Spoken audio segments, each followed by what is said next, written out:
नमस्ते दोस्तों, आपका मेरे YouTube चैनल एलिफाई नॉलेज में फिर से एक बार स्वागत है। मैं शिप्राज आपके लिए फिर से 5 छोटी सी जानकारी लेकर आई हूँ।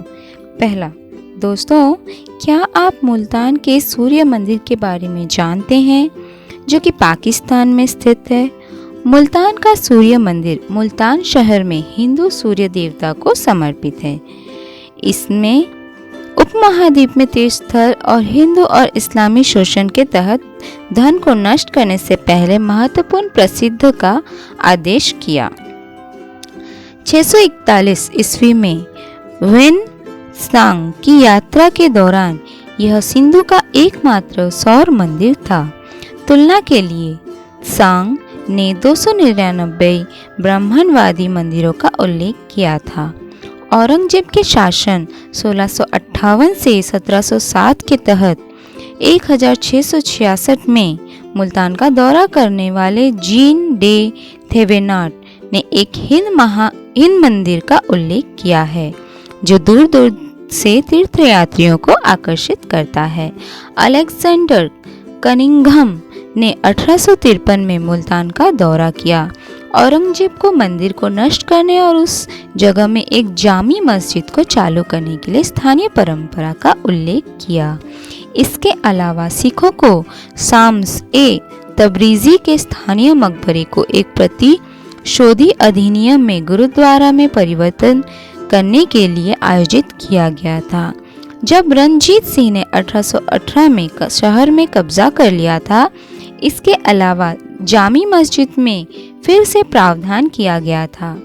मुल्तान की घेराबंदी के दौरान दीवान मुलराज की सेना द्वारा एक पाउडर पत्रिका, जिसे ईस्ट इंडिया कंपनी द्वारा गोलाबारी किए जाने पर 30 दिसंबर 1848 की सुबह ही उड़ा दिया गया था। दोस्तों, ऐसे कितने ही पुराने धरोहर हमारे हैं जो नष्ट कर दिए गए और इसके बारे में हमें पता भी नहीं। दूसरा, दोस्तों, क्या आप भारत के राष्ट्रीय प्रतीक का इतिहास जानते हैं? भारत का राष्ट्रीय प्रतीक भारत गणराज्य की एक प्रतिनिधि मोहर है, जिसे अशोक स्तंभ की सिंह राजधानी से अनुकूलित किया गया है।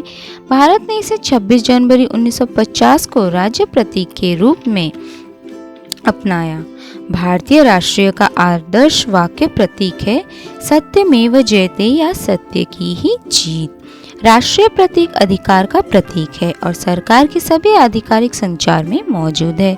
अशोक स्तंभ में एक के बाद एक 4 सिंह बैठे हैं, जो शक्ति, साहस, आत्मविश्वास और गर्व का प्रतीक है। स्तंभ पर प्रदर्शित अन्य जानवर घोड़े, बैल, हाथी और शेर भी है। हाथी बुद्ध की शुरुआत को दर्शाता है। बैल बुद्ध वृषभ राशि का प्रतीक है। घोड़ा बुद्ध के घोड़े का प्रतीक है, जिस पर वह गढ़ से प्रस्थान करते समय सवार हुए थे। सिंह ज्ञान की ओर संकेत करता है।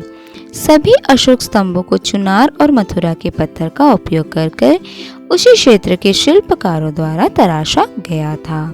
प्रत्येक स्तंभ लगभग 40 से 50 फीट ऊंचा है और प्रत्येक का वजन 50 टन तक है, जहां उन्हें उठाया गया था। केवल 6 स्तंभ पशु राजधानियों के साथ और 19 स्तंभ शिलालेखों के साथ बने हुए हैं। तीसरा, दोस्तों, क्या आप कुंवर सिंह को जानते हैं? कुंवर सिंह सन 1857 के प्रथम भारतीय स्वतंत्रता संग्राम के सिपाही और महानायक थे।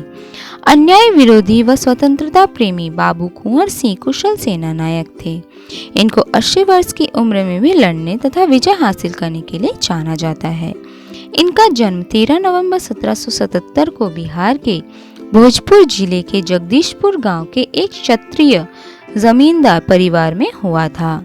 इनके पिता बाबू साहबजादा सिंह प्रसिद्ध परमार राजपूत शासक राजा भोज के वंशजों में से थे। 1857 में अंग्रेजों को भारत से भगाने के लिए हिंदू और मुसलमानों ने मिलकर कदम बढ़ाया। मंगल पांडे की बहादुरी ने सारे देश में विप्लव मचा दिया।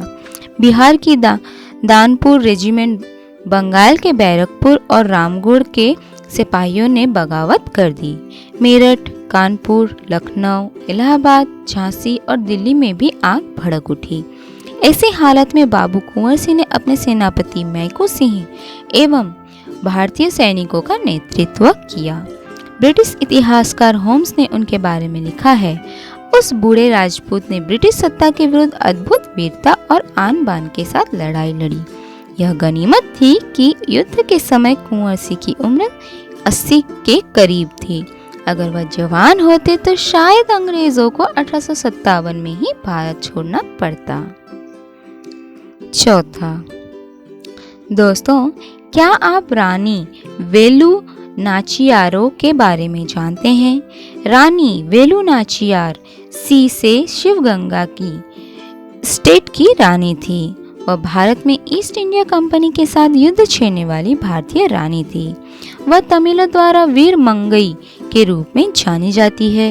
हैदर अली की सेना सामंती प्रभुओं, मारुत ब्रदर्स, दलित कमांडरों और थंडा नारायण पिल्लई के समर्थन से उसने ईस्ट इंडिया कंपनी से लड़ाई लड़ी। वेलु नाचियार रामनाथपुरम की राजकुमारी और राजा चेल्लुमुथु विजय राघुनाथ सेतुपति और रामानंद साम्राज्य की रानी सकंधीमुत्थल की इकलौती संतान थी। नाचियार को युद्ध के कई तरीकों में प्रशिक्षित किया गया था, जिसमें युद्ध, मैच, हथियारों का उपयोग, मार्शल आर्ट जैसे वलारी, सिलंबम, घुड़सवारी और तीरंदाजी शामिल थे। वे कई भाषाओं की विद्यमान थी और फ्रेंच, अंग्रेजी और उर्दू जैसी भाषाओं में पारंगत थी। उसने शिवगंगा के राजा से विवाह किया, जिसके साथ उसकी एक बेटी थी। जब उनके पति मथु वदुगुनाथ पेरिया वुदेया थेवर 1780 में ईसी सैनिकों के साथ युद्ध में मारे गए, वेलु नाचियार ने हैदर अली की 5000 सैनिकों और बारूद हथियारों की मदद ली। उन्होंने अमीर व्यापारियों की भी मदद ली।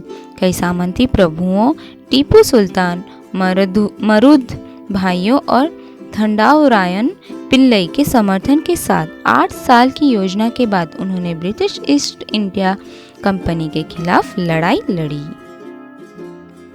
पांचवा, दोस्तों, क्या आप दुनिया के सबसे छोटे फल के बारे में जानते हैं? Wolffia globosa. यह फूलों के पौधों की एक प्रजाति है जिसे आम नामों से जाना जाता है। एशियाई तरबूज यह एशिया का मूल निवासी है और अमेरिका के कुछ हिस्सों में पाया जाता है, जहां यह देशी या प्राकृतिक हो सकता है। यह शांत मीठे पानी के निकायों जैसे तालाबों, झीलों और दलदलों की सतह पर चटाइयों में उगता है। यह एक बहुत ही छोटा अंडाकार आकार का पौधा है जिसमें कोई पत्तियां, तना या जड़ें नहीं होती है। पौधे का शरीर एक पारदर्शी हरा फ्रॉन्ड 1 मिलीमीटर से भी कम चौड़ा होता है। एक मानव प्रयोग में संसाधित डब्ल्यू ग्लोबोसा को आहार, प्रोटीन और विटामिन बी प्रदान करने की सूचना मिली थी। इसे दुनिया का सबसे छोटा फल वाला पौधा बताया गया है, जिसका व्यास 0.1 से 0.2 मिलीमीटर है। थाई में फॉर्म के रूप में जाना जाता है। यह थाई व्यंजनों में विशेष रूप से ईशान में एक लोकप्रिय वस्तु है। भारत और जर्मनी में शोधकर्ताओं द्वारा किए गए एक अध्ययन के अनुसार इसका स्वाद थोड़ा सा जलकुंभी जैसा होता है। प्रोटीन के साथ साथ ओमेगा 3 फैटी एसिड से भरा होता है।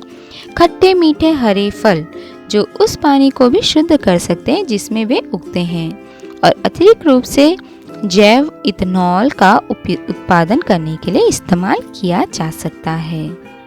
तो दोस्तों, आज की दी हुई जानकारी आपको कैसी लगी मुझे कमेंट बॉक्स में ज़रूर बताइए, और मेरे इस वीडियो को लाइक, शेयर, सब्सक्राइब करना ना भूलिए। Thank you.